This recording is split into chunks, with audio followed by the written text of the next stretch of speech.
On this episode, I'll show you how to create this printed holiday towel. I'm using this snowflake pattern cotton fabric that I washed and ironed and then cut to 16 inches by 24 inches.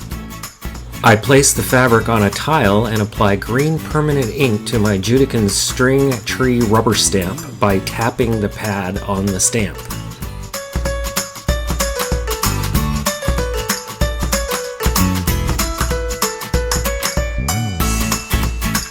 I stamp the tree randomly until I'm happy with the coverage.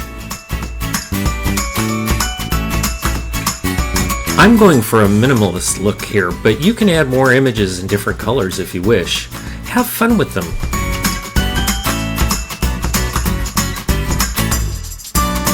To finish the edges, I cut half-inch strips of heat and bond iron-on adhesive. I place the printed fabric face down and iron the strips to the edges.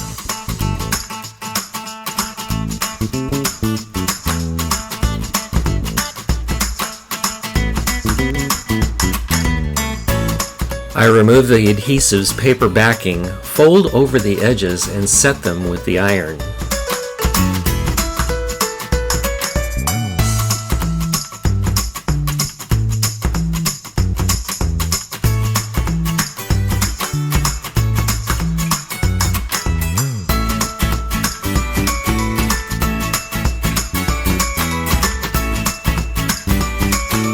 These custom towels will look great in your home during the holidays and would make nice hostess gifts. For more holiday ideas, visit whencreativityknocks.com.